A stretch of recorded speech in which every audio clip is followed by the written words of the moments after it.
Oof. Howdy, fellow citizens. This is just one man who loves this country's observations about the current situation. Do with it what you will. I compounded this on January 21st, and well, more has happened since then. But this is what I'm going to give you of the dog's docket. From January 21st, 2026, per GPT Assist. First Amendment, speech, assembly, petition, where it's being strained or violated. DOJ subpoenas of Minnesota officials for publicly opposing federal tactics. Federal intimidation of mayors, governors, and law enforcement leaders for dissent. Heavy-handed protest policing and surveillance tied to immigration enforcement. Why this matters. The First Amendment isn't just about speech. It's about political opposition being protected. When elected officials are legally threatened for dissent and protesters are chilled by militarized enforcement, you are no longer in a healthy constitutional republic. You are in managed dissent territory. Fourth Amendment. Unreasonable searches and seizures. This one is the beating heart of what I said and raised about the core violations. ICE asserting power to forcibly enter homes using only administrative warrants. Ruses, deception, coercion, and non-consensual entries without judicial warrants. Militarized raids with weak individualized probable cause. Why this is existential. The Fourth Amendment exists precisely to stop executive agencies from doing this. Administrative warrants are not judicial warrants. They are executive paperwork, not constitutional authority. Once forced home entry without a judge warrant becomes normalized, the Fourth Amendment is functionally dead. That's not rhetoric, that's doctrinal law. Fifth Amendment, due process, where it's being eroded. Rapid deportations and detentions without meaningful hearings. Coercive police-style deportation pressure. Punitive enforcement without individualized due process. Why it matters. Due process isn't optional for non-citizens.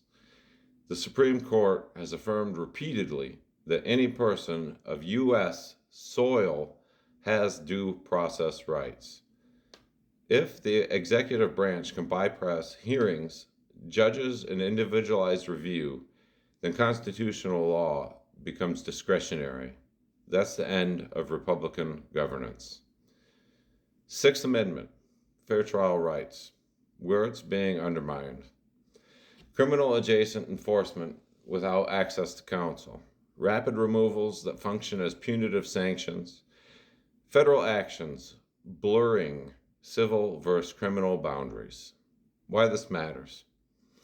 You can't weaponize civil enforcement to sidestep criminal constitutional protections. That's a classic authoritarian workaround. Technically civil, practically punitive.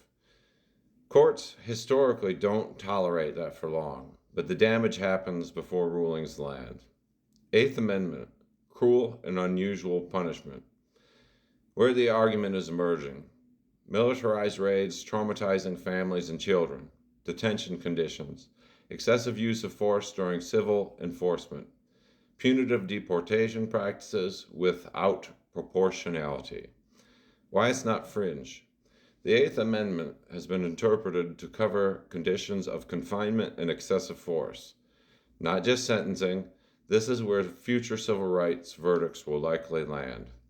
10th Amendment, federalism. This one I clocked perfectly, says GPT. Violations, DOJ threatening or subpoena state officials for policy disagreements. Federal enforcement overriding state non-cooperation laws. Attempted coercion of local police into federal immigration work. Why it matters. The 10th Amendment is what prevents the federal government from turning states into administrative vassals. If Washington can override state sovereignty, threaten governors, and commandeer local law enforcement, then federalism is over. 13th Amendment. Involuntary servitude. Yes, this one counts. This one will sound radical to casual ears, but it isn't legally unserious. Where the argument exists: forced labor under threat of detention or deportation, coercive detention practices tied to labor arrangements, exploitative private detention contracts. Why it's not crazy.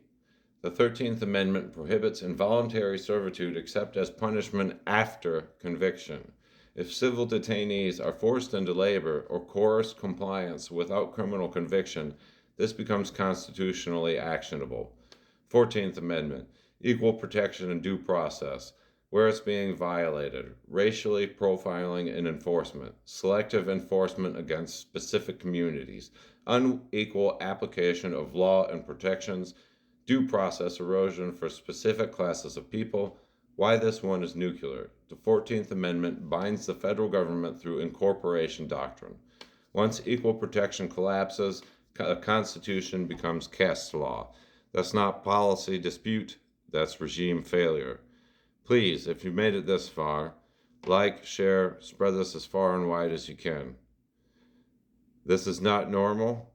We are in the middle of the night and the storm now. Stay peaceful, hold your ground, document everything. The one failure mode of all this is we have to understand and look up the old principle of the government now has broken their social contract. I will once again highlight the movie and story called 1987, When the Day Came or Comes. I wish you well, fellow citizens of this country. May we all be as well as can be as we endure this night, this dark night in American history. The great modern American cynic, Diogenes the dog, out.